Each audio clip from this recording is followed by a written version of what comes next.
More liars come out of the woodwork from President Trump's campaign.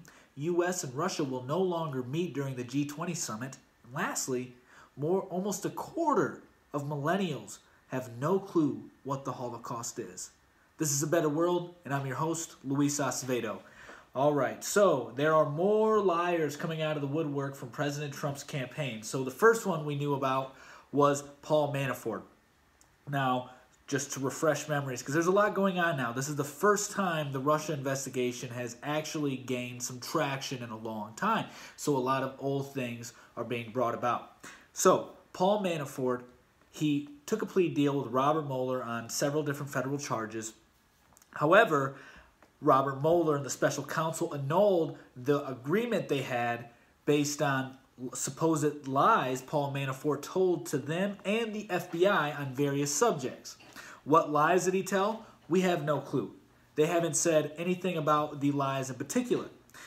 They tried to state that he met with Julian Assange in the Ecuadorian embassy, which proved to be false. Both WikiLeaks and everybody in Manafort's team vehemently denies ever meeting with each other. The reason they said that this would be a vital connection in the Russia investigation is because Paul Manafort, as we can remember, was the campaign manager for President Trump for a very short period of time. And WikiLeaks is the company that ended up hacking or receiving hacked emails from Russia hackers that were pertaining to the DNC's emails. And then WikiLeaks leaked them out. So they were trying to say Paul Manafort had connections with WikiLeaks, and they knew about the hacking, and they knew about the release of the emails before it even happened. Well, that fell flat on his face because both Paul Manafort's team and Julian Assange's team and WikiLeaks vehemently deny ever meeting with each other, and there are no records of Paul Manafort meeting with Julian Assange at the Ecuadorian embassy. Now, they are stating that Michael Cohen, who was former attorney to President Trump, has lied as well during his sworn testimony he gave, or statement he gave to the Senate back in September. Now, the statement he gave was pertaining to denying Russia involvement in any kind of way pertaining to being bought, paying for, or communicating with any Russian official regarding the election or hacking any organization or individual, and talking about the false accusations that he was in Paraguay during the time in which he was actually looking at schools with his son. And the thing where they're calling out a lie in his whole statement is the part where he states the following right here. And I'm reading this from the actual statement, and this is at CNN Politics. I assume we will discuss the rejected proposal to build a Trump property in Moscow that was terminated in January of 2016, which occurred before the Iowa caucuses and months before the first primary. This was solely a real estate deal and nothing more. I was doing my job. I would ask the two-page statement about the Moscow proposal that I sent to the committee in August be incorporated into attachments to this transcript. This is the portion in which they are stating he is lying about. Now, he has taken a plea deal, Michael Cohen, regarding some criminal charges on tax fraud and some other unrelated things to actual Russia collusion. So the reason he lied about this is because he stated that there was no communications with Russia during the campaign. That proved to be false. There were communications with Russia during the campaign and attempts to reach out to Russia during the campaign. However, there was no communications among Michael Cohen, between Michael Cohen and Putin or anybody in Putin's administration. There were no communications on that. So the thing is, there's still no evidence on any kind of collusion. President Trump actually did a improv press conference outside before heading to the G20 summit, stating that what he did wasn't illegal by having communications with Russia pertaining to his business while he was a candidate for the presidency. And that's 100% correct. That what he did was not illegal, and he made a very good statement in where he said he was more than likely going to lose the election, so he couldn't just stop business entirely if he wasn't going to win the election, because if he didn't win, he would have to get back to business, right? So that's essentially what he was saying, is that, hey, I was a candidate, it wasn't illegal what we did, but as soon as he stepped into office, all those communications are done. He severed his ties from the businesses completely. So this is the only thing that they have on Michael Cohen. We still don't know what Paul Manafort's lied about. And this, to me, just seems to be a witch hunt. It really does, because there's still no evidence for any Russia collusion whatsoever. They're making far-fetched inferences that hold no merit, that fall right on their face once further investigation is done. So I guess we're going to have to wait and see until the final report is released. Maybe there's something in there that we don't know. I'm willing to concede to that. There may be something that the Mueller investigation has gathered and they haven't released to the public yet, which I would find a little weird, being that the public eye is really the only reason this investigation has been continuing. It really has, because this has proven nothing. This has proven nothing whatsoever. So with that, President Trump, like I stated, had an improv press conference before going to the G20 summit. So on his way to the G20 summit, he tweeted out that he would no longer be meeting with Vladimir Putin due to the Ukrainian sailors not being released. Before he left, he said that he was probably still going to meet with Putin regarding the Ukraine and Russia collision that happened over the weekend. So for those of you who don't know exactly what happened there, I know I didn't do an episode on that or covered in any episodes, but what happened is there was a piece of water where the Russians did not like the Ukrainians entering, although the Ukrainians enter that part of the water frequently, and it's international water, so it's not claimed or anything like that, and they need to get through this particular area to do trade. So a Ukrainian ship was doing just that, and the Russian ship told them they couldn't do that, and then they fired on them, resulting in, I believe, some injuries. I'm not sure if there was any deaths involved, but there are sailors as well that the Russians have, and that is the reason why President Trump said that he would no longer meet with Russia, is because the sailors have not been released. Now, UN Ambassador Nikki Haley has condemned Russia on this. I believe UN as a whole has condemned Russia on this and stated that this is very inappropriate behavior on their behalf. Now, Ukraine has enforced martial law for 30 days. This has caused some speculation as well, because people are stating that this may have been kind of all planned out simply because there's an election going on in Ukraine as well. So if they enforce martial law, that would affect the election turnout. Now, I'm no expert when it comes to that, so I can't really add too much more than informing you on that information. But what I do want to add is that there are people stating that President Trump not meeting with Vladimir Putin has something to do with him being questioned regarding the Russia investigation. That may be the case.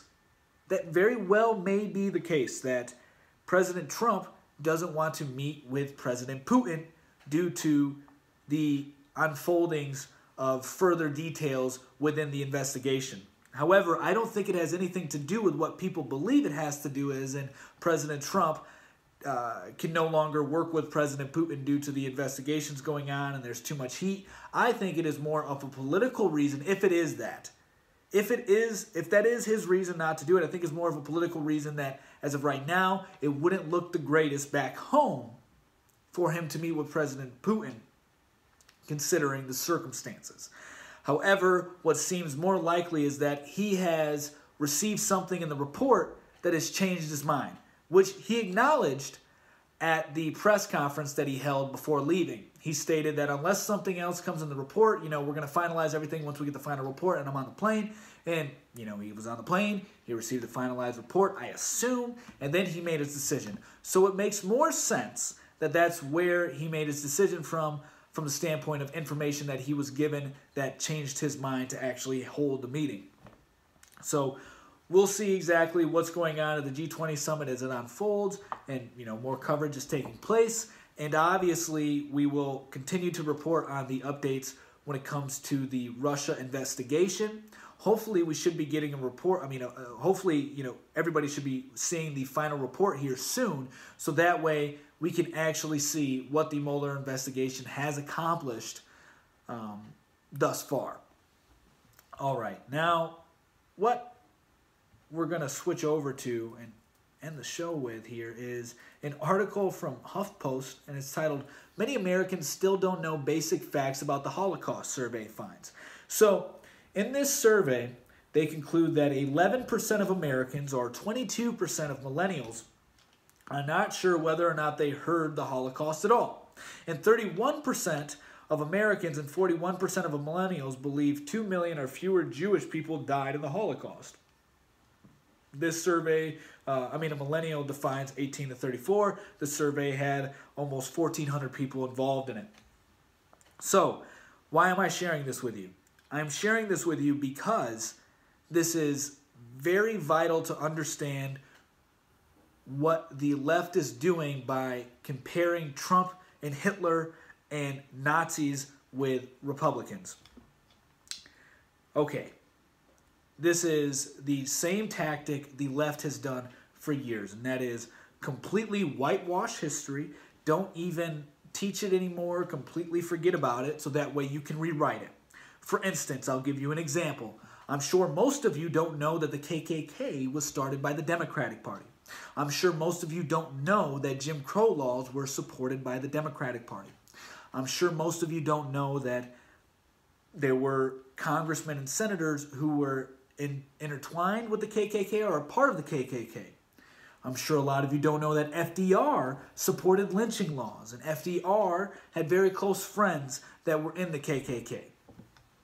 Okay, so that being said, what's happening right now with the history of Nazism and Hitler is that the Democrats are taking advantage of the ignorance of the youth when it comes to history and restructuring it to fit their narrative. That's exactly what they're doing. They are stating Trump is just like Hitler because he's disrespecting the migrants. He's setting bans on Muslims. He's just like Hitler in that regard. What we seem to forget, well, obviously we seem to forget it, is that during World War II, before World War II, when Hitler took power, Germany was in horrible shape because of World War I. Their economy was tanked entirely. Their country was completely depressed. They were in horrible shape. Hitler came in there, he revitalized the economy, and then he picked a target. He started using identity politics to make people angry and start gaining more control of the nation. Who else is using identity politics right now, I ask you? It's the Democrats. Now, am I conflating the Democrats with Hitler? No, not by any stretch of the imagination. But if we're going to point out tactics that are similar to modern day politics, that are similar to Nazism, and conflate them to modern day politics, we have to be honest with it. The only party using identity politics is the Democrats, right? Okay, so another thing I want to add is during this time, it was very common for Jews to be the target of ambivalence. For instance, Henry Ford, he actually wrote several pieces talking about how bad Jews were and how they were to blame for everything. Henry Ford did. Now, mind you, this is nothing new when it comes to anti-Semitism. This has been going on since forever, pretty much. If we look back to the Black Death, you had people who were blaming the Black Death on Jews and locking them up in their houses and burning them alive. This is a common thing that has happened to Jews throughout history, and it's disgusting. It's disgusting. So now we're intentionally misinforming people about what happened to what happened in the Holocaust, what happened in Nazi Germany, and how it came about. People's lack of ignorance is being taken advantage of by the left. So, for all of us who actually understand history and appreciate it, and do not want to make false comparisons that will discredit the evilness of what took place during the 20th century, we must stand up and fight these false claims. We have to, because it is disgusting and it is scary. It's scary because they're trying to reconstruct history. And guess who else is trying to reconstruct history? The Soviet Union did that.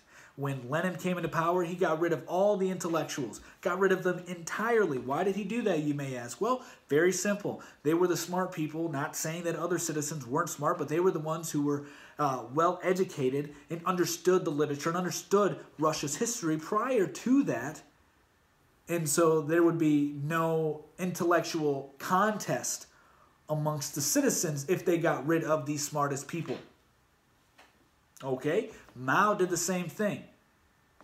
Who is Mao? Well, I'm surprised a lot of people don't know who Mao is. Mao was the leader of China.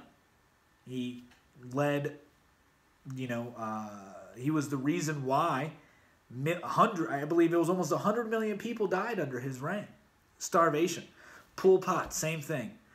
The list goes on and on and on, where reconstructing history completely destroys a nation, and it helps a political party stay in power. And right now, that's what the left's doing. I'm not saying that they're going to have some Holocaust movement. I'm not saying that they're trying to be communists. I'm not saying that.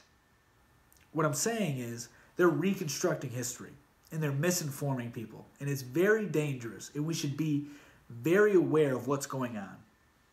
So, that's the news for today. I hope you all enjoyed it. I hope you all have a wonderful Thursday, and we'll see you again tomorrow. Peace.